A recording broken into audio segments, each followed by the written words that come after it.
limite às 22 horas. Não é mesmo, Luciano? Bem, que no caminho eu te explico.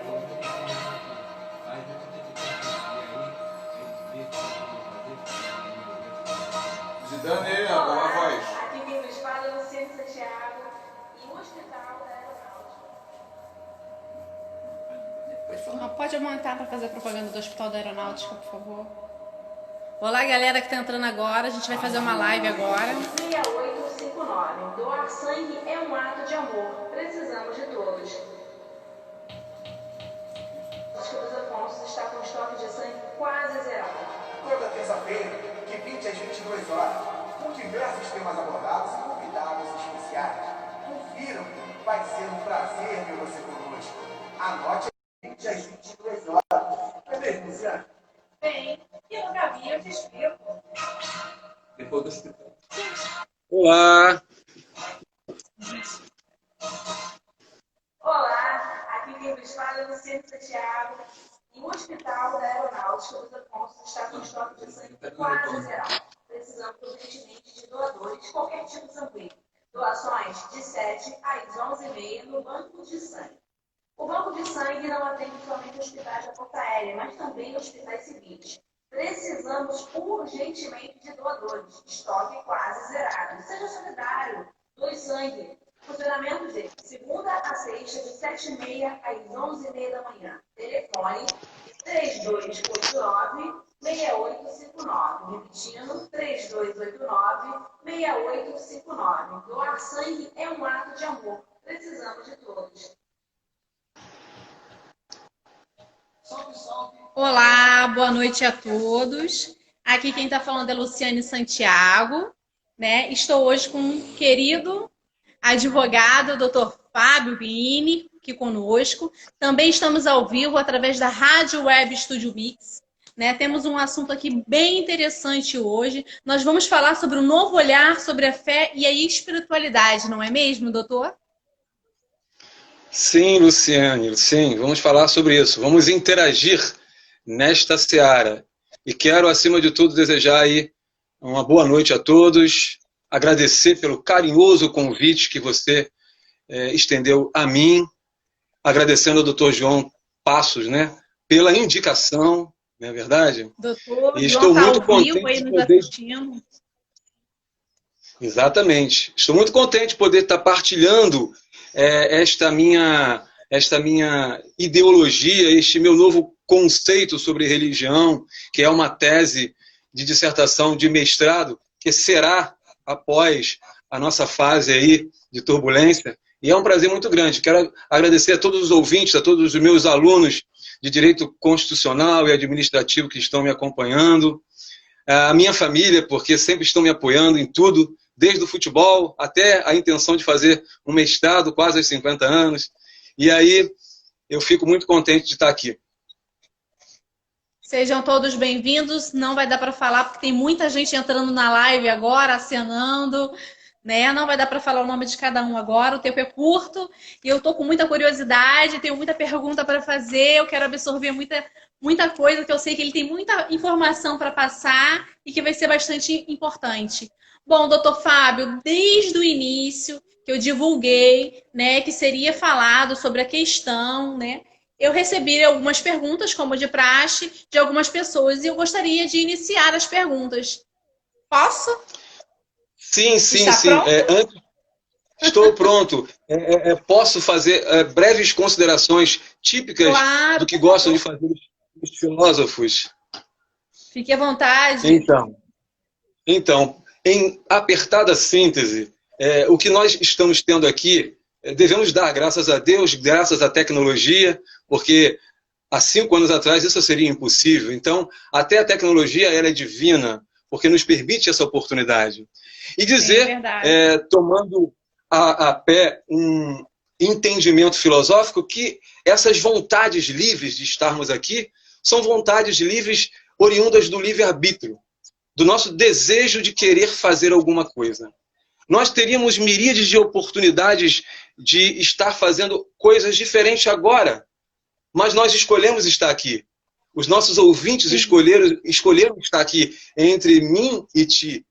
E isso é muito legal, porque você percebe já que o livre-arbítrio leva as pessoas a tomarem atitudes e a se responsabilizarem por ela e galgarem benefícios ou malefícios dessas atitudes. É muito interessante que tudo isso nos coloca também numa visão muito positiva no que tange à espiritualidade, Luciane. Porque muitas pessoas se interessando nesse tema mostram que os brasileiros estão realmente acesos espiritualmente, com um grande potencial de levantar essa bandeira da espiritualidade, da religião tão importante.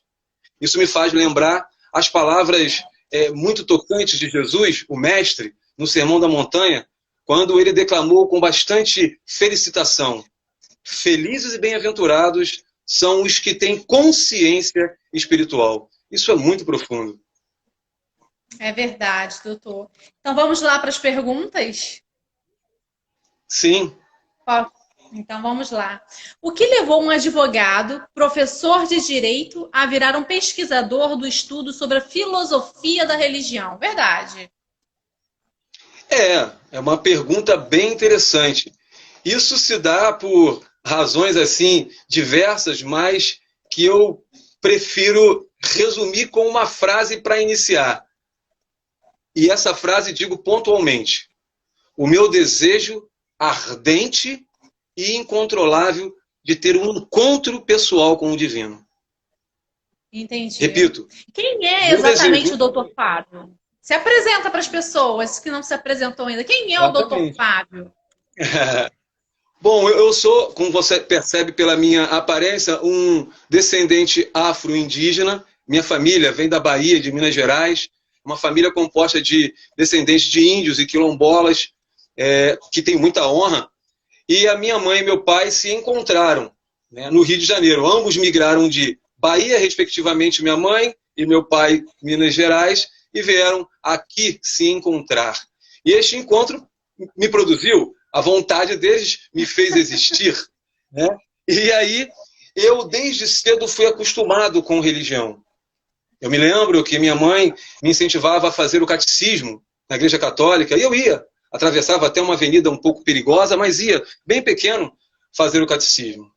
Minha mãe é muito devota da religião católica, e inclusive era uma devota do Santo Antônio. Andava com o Santo Antônio dentro de um invólucro e fazia todos os seus pedidos a ele. E tinha as suas petições bem ouvidas naquela época, uma época difícil, na década de 70, 80. E meu pai era um homem que gostava de ler, embora não tinha muita cultura. Mas meu pai buscou... Olha que bacana. Só um minuto, doutor. Kátia Nazaré escreveu: o advogado que me inspirou no direito. Gente, tem tanta gente entrando aqui, mandando mensagem pro doutor Fábio, que infelizmente eu não vou conseguir responder todo mundo, mandar um abraço para todo mundo. É muita gente. A Kátia Nazaré tá falando que tem um orgulho dessa inteligência e simplicidade. Eu também estou assim, muito feliz em poder estar batendo esse papo com ele, poder estar absorvendo. Por esse motivo, não vou poder falar e agradecer a presença de todos que estão ao vivo agora conosco, tá bom? Eu peço até desculpa para vocês. Eu quero realmente absorver o que ele tem para passar. Por favor, doutor Fábio, conclua.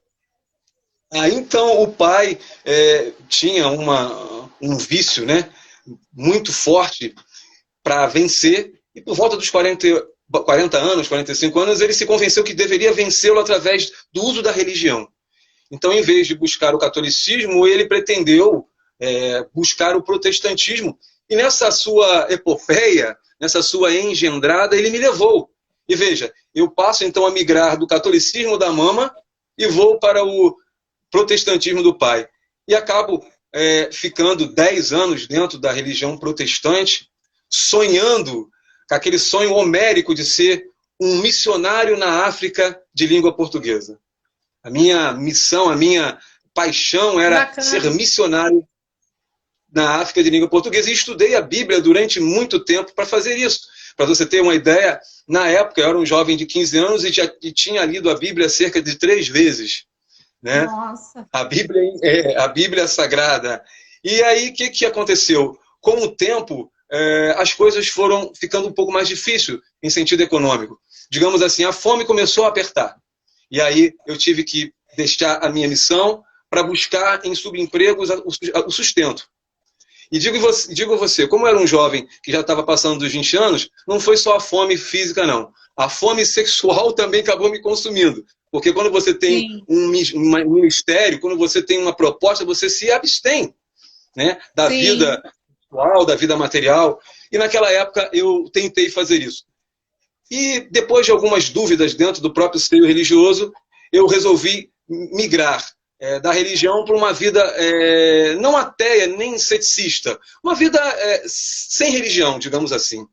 Mas, como diz o nosso professor Clóvis Barro Filho, parece que eu tinha que voltar para Ítaca, que é aquela cidade de Ulisses, naquele poema lindo de Homero, onde Ulisses, depois da guerra de Troia, volta com tanta dificuldade para a sua terra, Ítaca, e eu precisava voltar para Ítaca, voltar para a religião.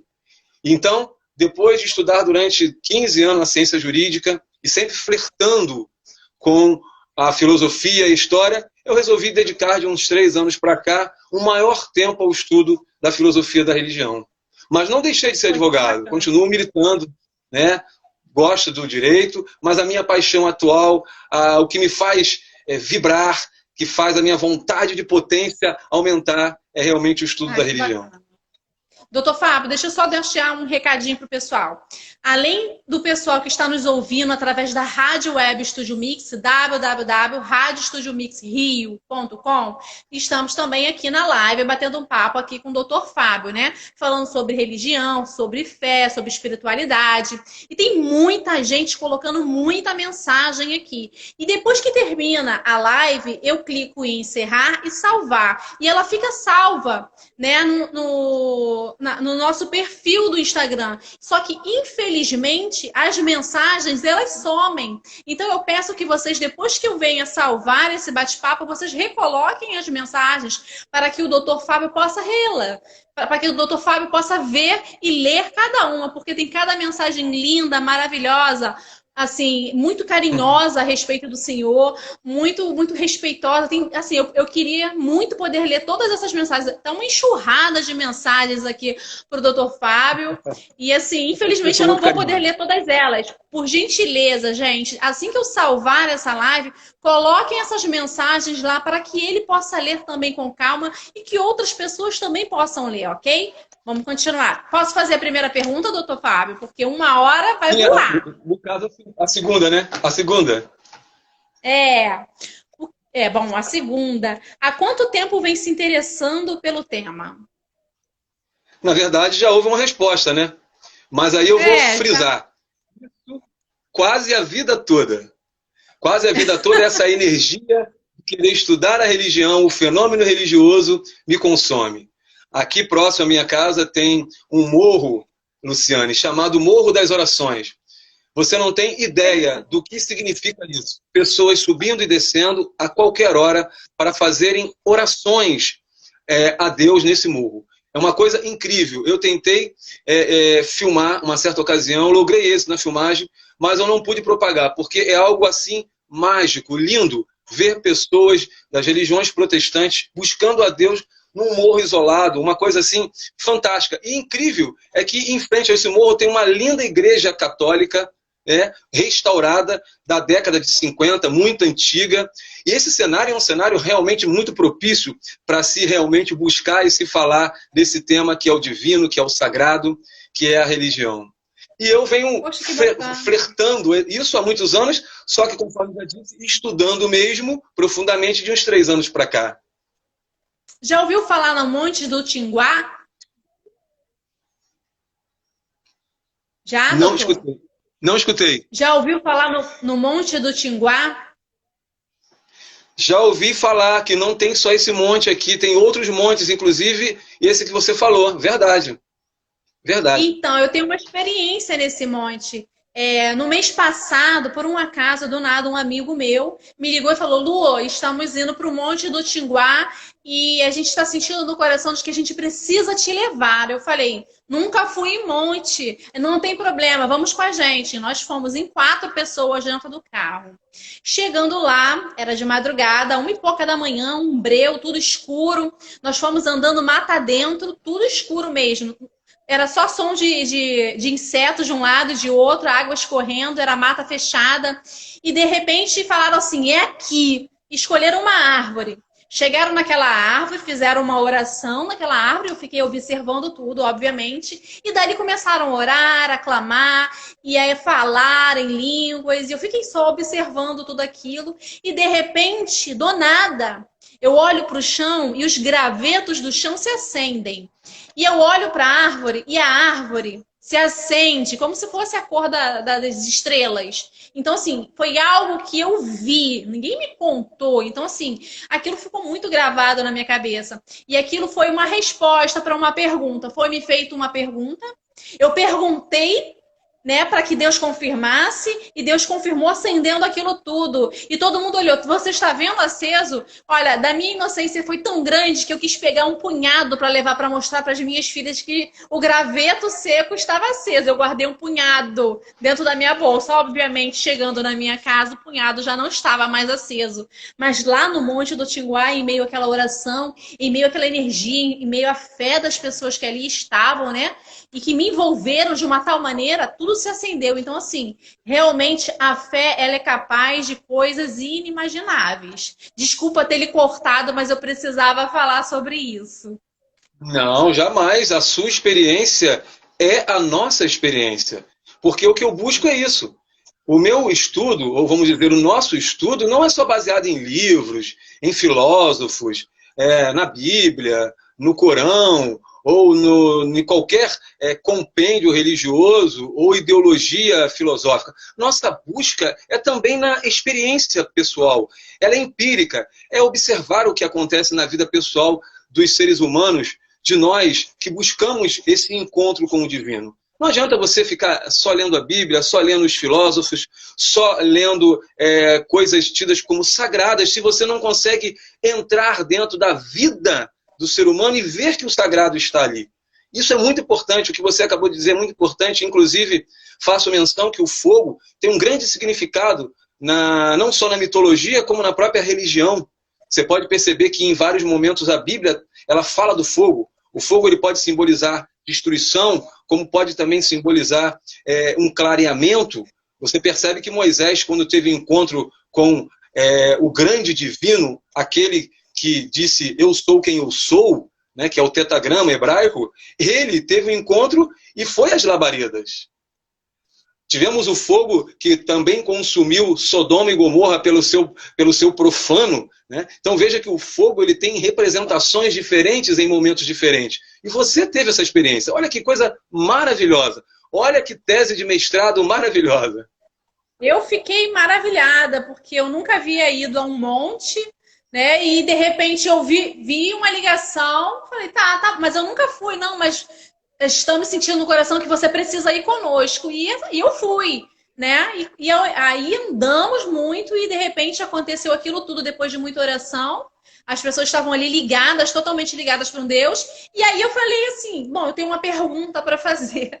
E eu fiz essa pergunta ali crendo, né, que tinha realmente alguém ali nos ouvindo, porque não era por acaso que estávamos ali. Então, assim, quando eu fiz a pergunta, de repente tudo se acendeu.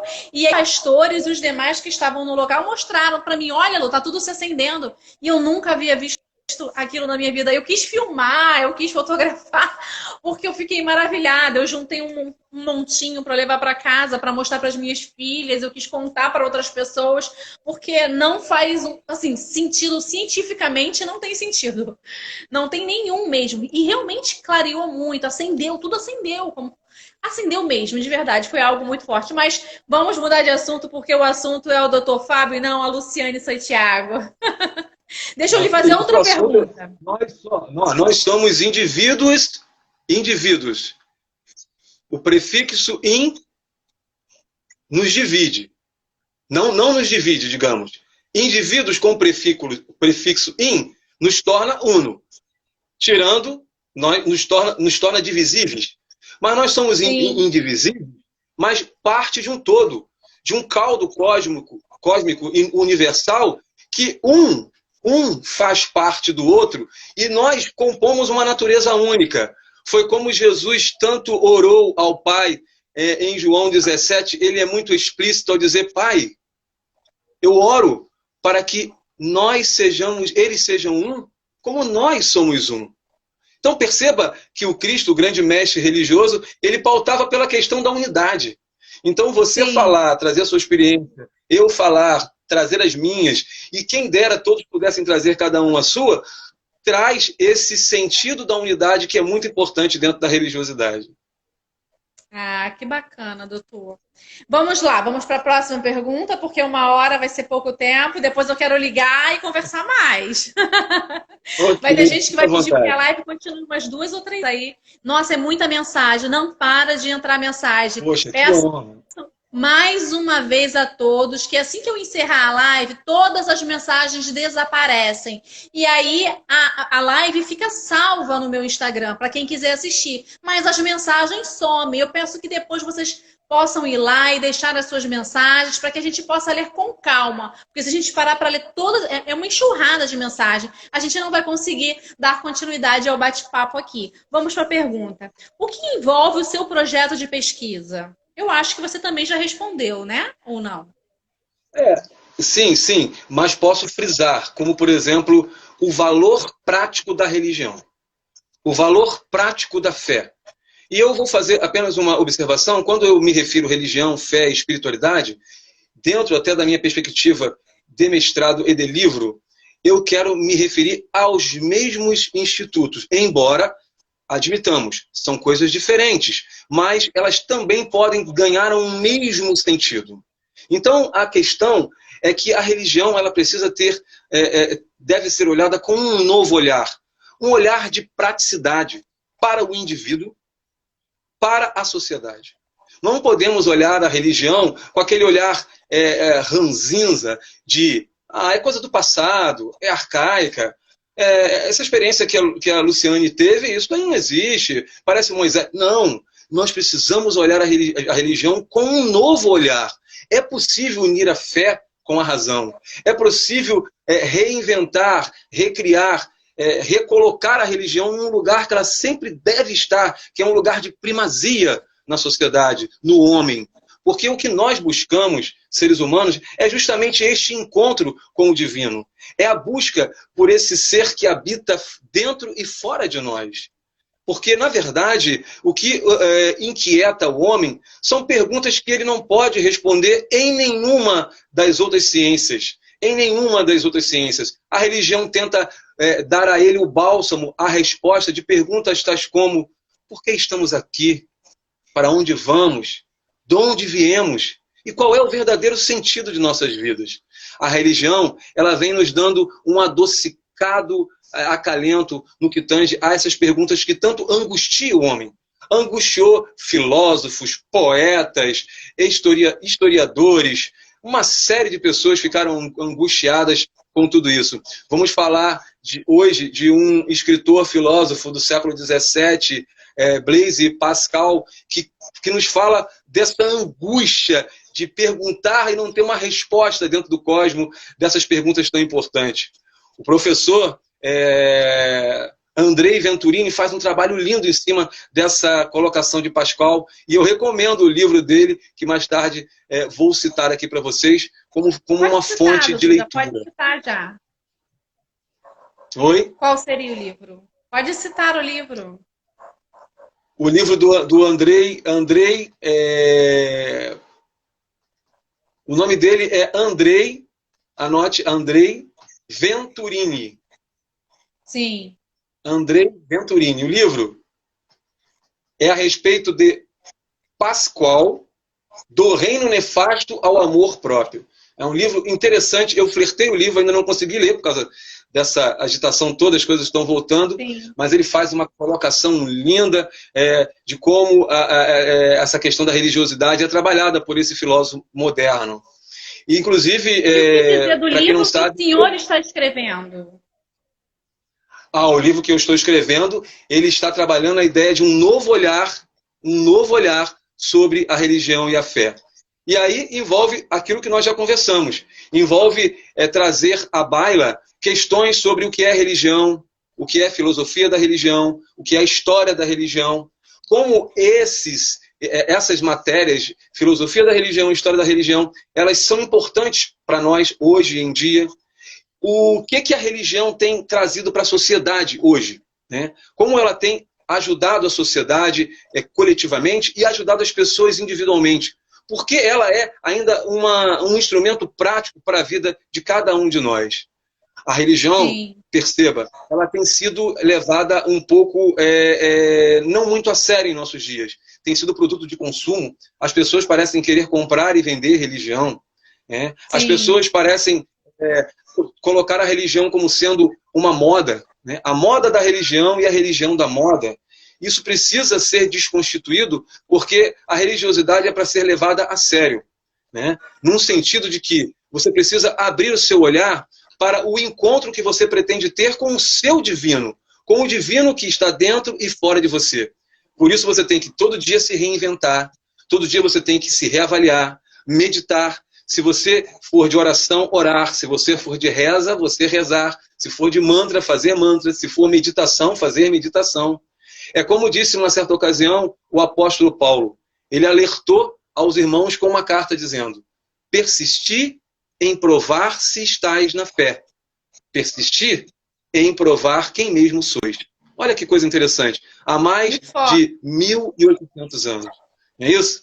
Então, muito é importante que o nosso livro vem trazendo essa oportunidade de se olhar a religião com um olhar diferente. Não com o olhar de um objeto arcaico, não só olhar a religião como ultrapassada, como sendo coisa de gente ignorante. Não, olhar a religião com um olhar mais integrativo, mais comunicativo com o homem e com a sociedade. Adorei. Uma aula, hein? Existem outros projetos nesse sentido? Por exemplo, sim, o ensino religioso deveria ser obrigatório nas escolas? Não deveria? O que você acha? Porque no início eu lembro que quando eu tinha lá os 8 anos, 6 anos, não lembro, já faz tanto tempo, mas eu lembro que existia o estudo religioso, eu lembro disso. Sim, sim, o estudo religioso é fundamental.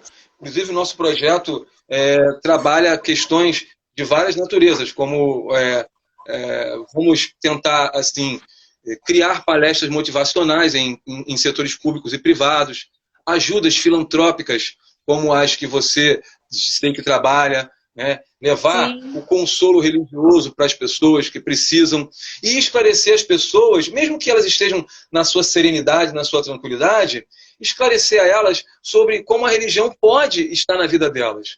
Porque a espiritualidade não é um remédio que se toma só quando está doente. Ela é um remédio que se toma em doses diárias. E essa dose diária envolve uma percepção da espiritualidade todos os dias. Correto? E na questão da religiosidade dentro das escolas, eu até como jurista estaria sendo injusto em dizer que tem que ensinar uma religião dentro da escola. Uma religião não, porque nós vivemos num Estado laico e a Constituição ela veda uma preferência religiosa. Agora, ensinar a religião. Porque, com certeza, se der uma cadeirinha para o ensino religioso, nem que ele esteja sob o manto, né, da ciência da história, porque a ciência principal é a história. A religião é uma subciência dentro da história. Né? Isso aí, didaticamente falando. Se derem uma cadeirinha para a religião, para estudar o fenômeno religioso, a espiritualidade, é importante.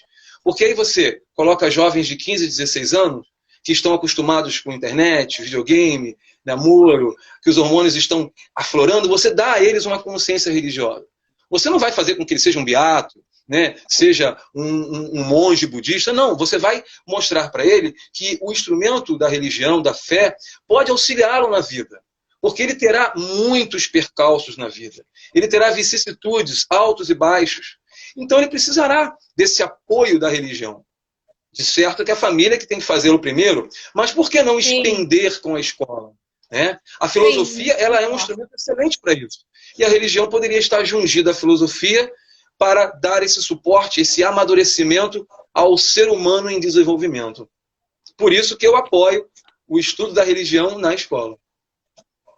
Então vamos lá. O que o professor pode dizer aos nossos ouvintes sobre o que é esse novo olhar sobre a fé e espiritualidade, tão enfatizado no seu projeto de pesquisa? Foi o Quer que que eu faça a nós pergunta de falamos. novo? Não, tranquilo. Essa pergunta já foi assim até, com todo respeito, Adiantada. respondida. Não, não, é porque ela foi respondida quando você falou do livro. E aí o livro, Sim. ele traz esse mesmo arcabouço. É um novo Verdade. olhar sobre a fé e a espiritualidade, né? É mostrar que a sociedade contemporânea, tão ligada à tecnologia, à ciência e ao mercado de consumo, tem deixado a espiritualidade de lado. Então, esse novo olhar sobre a fé e a espiritualidade é para focar que temos que passar a olhar a fé, a espiritualidade e a religião com um novo prisma, com um novo paradigma. E até os próprios religiosos precisam entender isso. Eles precisam entender que precisam se renovar, que precisam evoluir, deixar que a luz mais, porque nós nunca chegaremos ao limite, nunca, porque somos pessoas limitadas. A palavra ser humano vem do latim, a palavra humano vem do latim, que significa humus ou terra. E a palavra humildade também tem a mesma raiz que é terra, humus, terra. Aí nós temos em português um ser humano humilde, porque vem da terra e para a terra ele vai. É verdade. Foi o salmista quem cantou lindamente no Salmo 90 que nós voltamos ao pó e que os nossos dias são breves, 70, 80 anos com força especial. E por isso e ele tem gente clamou, achando que tem a vida inteira, né? Não é? Então. E ele clamou a Deus que desse então um coração de sabedoria para que ele, como a erva que sabia que ia murchar, não murchasse na tolice, mas em eclosão de sabedoria, em evolução de sabedoria. E todo religioso tem que ter o conhecimento, a sabedoria como o seu arcabouço, além da fé e do amor.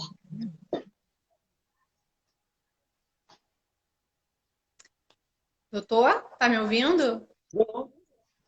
Pois não, pode falar. Em meio à pandemia, doutor, vamos falar da pandemia, né? De muitas doenças que estão aparecendo, reaparecendo devido à pandemia, devido a essa reclusão, né?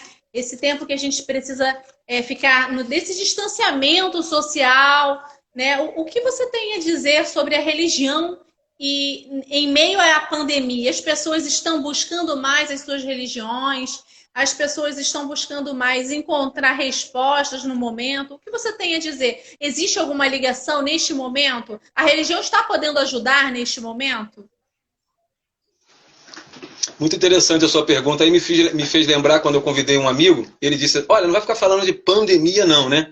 Mas interessante que o nosso papo está tão, graças a Deus, graças ao universo que está conspirando positivamente, os nossos ouvintes com as boas energias, que nós falamos agora de pandemia, depois de 35, 36 minutos, nós falamos a palavra pandemia. Isso é muito interessante. Mas é uma palavra que a gente tem que usar, porque é uma realidade que estamos vivendo. Infelizmente. Bem, sim. Infelizmente, mas não é a primeira vez que isso ocorre na humanidade. A humanidade, ela sempre sofreu com eventos, né, dessa natureza. Quando não é terremoto, é maremoto, é epidemia, guerras. O homem, ele vive a serviço dele e da natureza que o rodeia. E essas bactérias, esses fungos, esses micro-organismos, eles estão aí.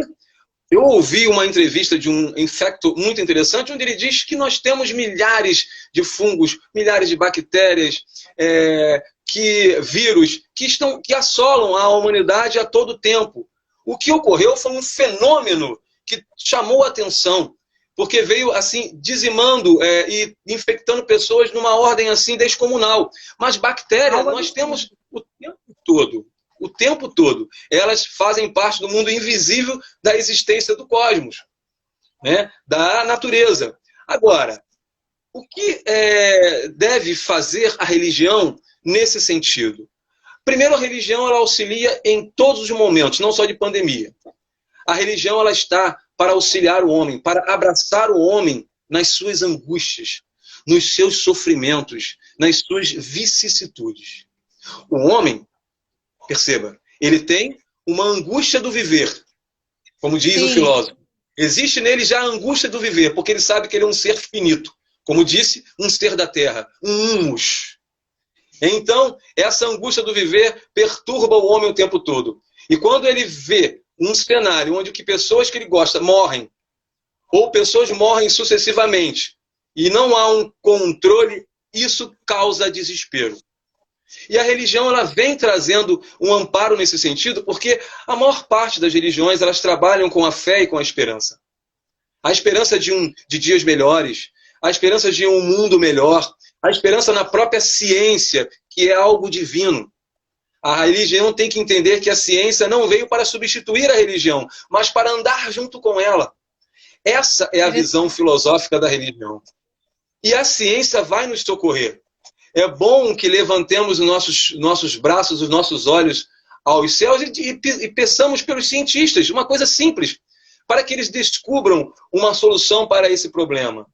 Que oremos pelos nossos políticos, porque a ideia é sempre dizer que político não presta, mas existem muitos homens que estão trabalhando com seriedade, muitos servidores públicos, e eles estão na frente de batalha, médicos, professores, enfermeiros, e existem guerras espirituais. Oi? Não entendi. E existem guerras espirituais também no mundo político, hein? Isso, num prisma religioso, existem as questões espirituais envoltas em tudo isso. Mas nós temos que entender que a questão da pandemia ela vai trazer realmente resultados nefastos. Já está trazendo. O índice de depressão vai acontecer, brigas familiares, agressões a mulheres dentro do ciclo familiar, isso pode aumentar. Não é? Mas a religião e a espiritualidade ela pode fazer com que você desenvolva virtudes também em momentos de adversidade. E são em momentos de adversidade que as virtudes aparecem. A fortuna revela nossos vícios. Agora, a adversidade é nossas virtudes. Agora, o que escolheremos? Vícios ou virtudes? Isso vai depender de como a nossa consciência espiritual está na frequência que deveria estar. O quanto nós estamos buscando a verdade por detrás de tudo isso. E o homem ele tem que entender que ele está aqui para aprender e para evoluir. Esse aprendizado e essa evolução depende dele. E os fatores externos são apenas eventos corroboradores para a sua evolução. E a evolução individual também é uma evolução universal e coletiva. Nestes momentos de pandemia, as pessoas precisam se apegar à sua fé, se apegar às suas espiritualidades. Após, precisam estar conscientes para que doenças como depressão, ansiedade e uma série de outras não nos assolem. Por isso, recorrer à religião, se espiritualizando com pessoas do mesmo credo, dentro da família, usando orações, mantras, repetições de rezas, jejum, leitura de livros sagrados, diálogos com outras pessoas religiosas ou não, doutor, mas dentro de um interromper. Tudo isso. Desculpa interromper, mas já estou interrompendo. A gente está conectado assim mentalmente, porque eu ia lhe fazer uma pergunta, de palavras de encorajamento para quem puder. Para quem estiver neste momento passando por dificuldades, porque está enclausurado em casa, ou porque está doente, ou porque agora está com toque, ou com a síndrome do pânico devido a toda essa pandemia e tal. Eu gostaria, assim, de palavras de encorajamentos vinda do Dr. Fábio. Você teria elas para poder nos passar? Sim, claro. Eu acredito, dentro do contexto religioso, em 3 virtudes. Essas 3 virtudes, elas fazem a palavra faz, que é fé, amor e sabedoria. O que seria prudente fazermos no que tange a fé? A fé, conforme sabemos, é a expectativa daquilo que a gente não vê. Paulo escreveu aos Hebreus. Paulo ou Apolo, existe uma dúvida sobre isso. Mas não importa, importa são as palavras. Nós lemos no Pequeno Príncipe que o essencial é invisível aos olhos. Sim. Shakespeare nos diz que entre o céu e a terra muitas coisas ocorrem e a nossa ignorância não consegue perceber. E Jesus vem arrematando tudo isso dizendo que os verdadeiros adoradores adoram o Pai em espírito e verdade. Sim, verdade. Então, a fé é um instrumento muito importante nesse momento. E como a fé ela está ligada, ela está aparentada com a esperança, nós temos que ter a esperança dentro da nossa religiosidade, da nossa fé, de que dias melhores virão, de que tudo passa. Salomão foi um dos que trouxe isso à baila quando disse no capítulo 3 de Eclesiastes: há tempo para todas as coisas debaixo do céu. Há tempo para rir, há tempo para chorar, há tempo para falar, para ficar quieto. Eu, há 4, 5 meses atrás, chorei, né? E até hoje choro a dor de perder um ente querido, que foi a minha amada mãe, né? Que um mês antes da Covid faleceu num evento parecido com a Covid, mas aqui até hoje ninguém sabe realmente o que ocorreu. Mas Sim. é um sentimento que fica, mas aí eu sou obrigado a citar as palavras poéticas de Amado Nervo, um poeta mexicano, muito interessante. Ele diz que as pessoas que amamos não morrem, elas só partem antes de nós. Então, essas palavras acalentadoras, como as palavras que encontramos no seio religioso, pode levantar a nossa fé e nos fazer progredir. Porque ainda temos uma caminhada. Estamos aqui e temos que continuar caminhando. E falando em termos de amor, o amor nunca falha, disse Paulo aos Coríntios, né? Esse amor, ele deve ser vivenciado a cada dia. João, o apóstolo amado de Cristo, que recostava em seu ombro, disse que Deus é amor, ou seja, ele não tem, ele é a essência do amor. E o semelhante não pode amar a Deus se não ama o seu semelhante. Então, a pandemia, seja lá o nome que queiram dar, é um momento em que as pessoas precisam olhar mais para o outro. Aí talvez Eu acho que vai ter uma mudança muito grande depois dessa pandemia, muita coisa vai mudar, né? Com certeza. E aí, olhar o outro é muito importante. Já percebeste como o outro é importante em nossas vidas? Como o outro, ele faz parte de nossas vidas? Sim. Porque se eu ficar falando poeticamente de amor, talvez alguns irritados de plantão, com todo respeito, vão dizer: ah, mas esse conceito piega de amor já está muito, muito, muito assoberbado. Então vamos falar de altruísmo. A palavra altruísmo vem de uma origem grega que significa alter, ou o outro.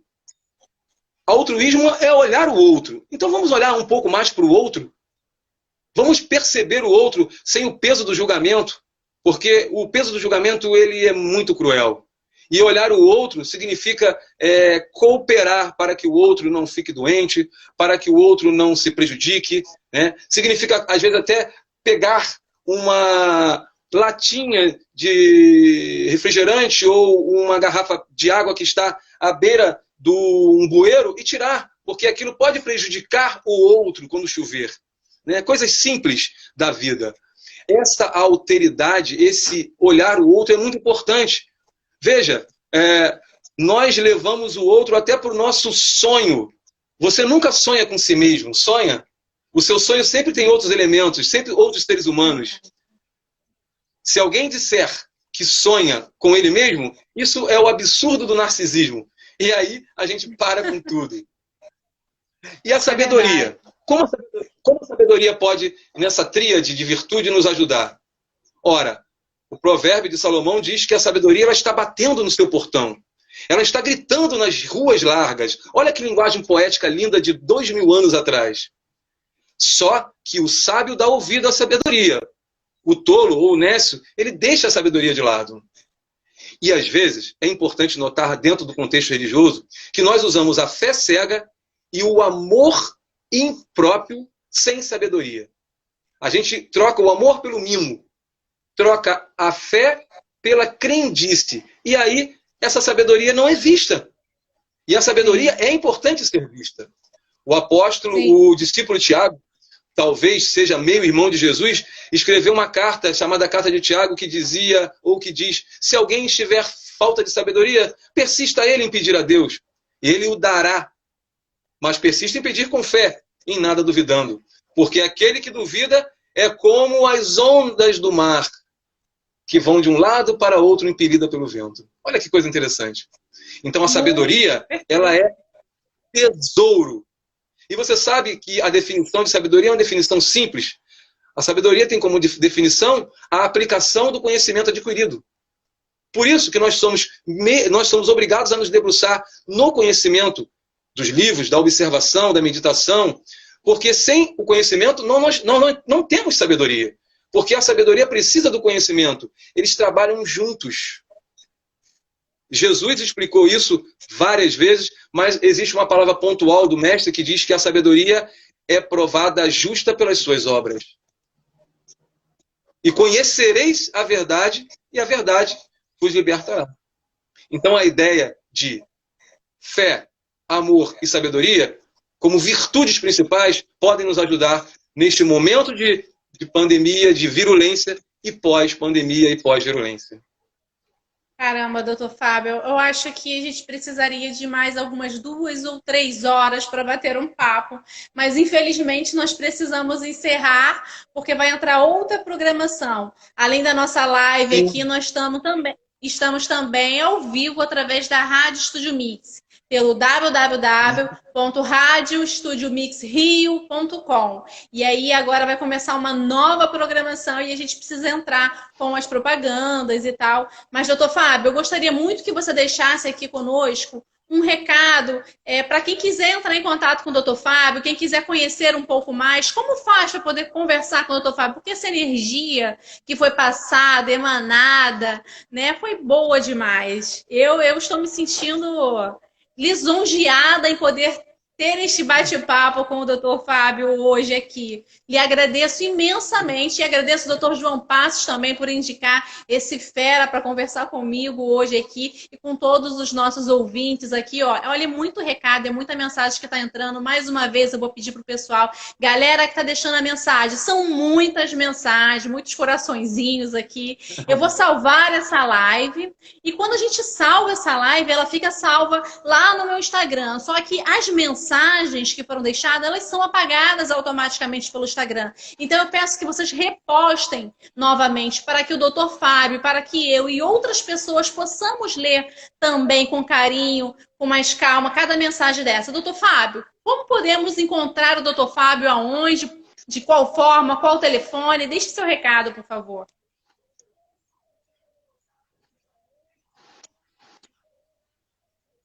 Doutor Fábio? O meu telefone é um telefone comum, telefone comum celular 21 8733 3137. E eu tenho um Instagram com 21 8733 3137. Sim. E eu tenho o Instagram que é Fábio Wine Pesquisador e o Facebook Fábio Wine também Pesquisador, porque eu uso a rede virtual só para realmente trabalhar essa questão da pesquisa sobre a religião. E previsão para sair esse livro? Olha, é uma previsão um tanto longínqua em virtude de ter começado tão logo, né? E de ter que me debruçar nessa tese, nessa dissertação de mestrado, que é muito importante para mim neste momento. Mas eu estou à disposição para palestra, para círculos de conversa, né? Para trabalhos filantrópicos, estou à disposição para tudo isso. Eu gostaria de falar um minutinho. Pode falar, então eu vou aguardar. Você me daria um minutinho para fechar a nossa conversa com uma mensagem que eu deixei aos nossos ouvintes? Fique à vontade. Muito obrigado. Eu falei para você desse filósofo estudado pelo André Venturini, que foi o francês Pascal, né? Pascal, eu percebo também, e acho que quem leu sobre ele também percebe, que ele vivia um pouco angustiado com essa questão de Deus, né?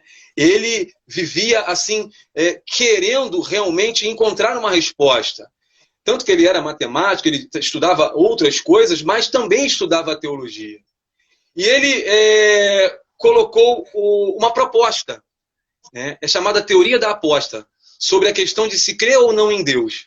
Ele diz: se você não crê em Deus e Deus existe, você pode perder o galardão.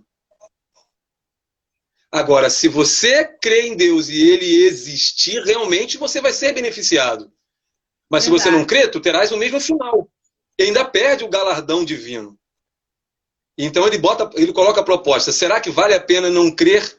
Só que, em conclusão, conforme o professor Andrei bem destacou, Pascal diz o seguinte: não sei quem me colocou no mundo, não sei o que é o mundo, nem o que sou eu mesmo. Estou numa ignorância terrível, diz Pascal, de todas as coisas. Então perceba que ele estava realmente aflito em querer buscar esse divino e encontrar esse divino.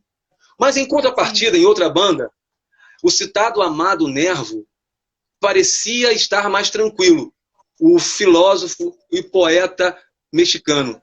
Por isso que ele disse o seguinte: no final da vida ele cantou a seguinte poesia: já bem perto do acaso, eu te bendigo, ó vida. Vida, nada me deves. Vida, estamos em paz. A pergunta que eu faço a cada um dos ouvintes é a seguinte: será que a religião pode oferecer a tranquilidade que Amado Nervo expressou sobre a vida e diminui um pouco mais a angústia de Pascal sobre Deus e a fé? Descubra isso, cada um. E é o meu desejo que cada um descubra isso com o seu encontro com o divino. Então fica a pergunta para quem quiser responder, depois entra aqui no Instagram e coloca a sua resposta ali. Doutor Fábio, muito obrigada mais uma vez, tá? Espero tê-lo mais outras vezes conosco aqui e aguarde, hein? Vamos ter muitos trabalhos juntos ainda, viu? Muito obrigado, eu te agradeço do coração. Forte abraço. Forte abraço, até logo. Um abraço a todos os ouvintes. Falando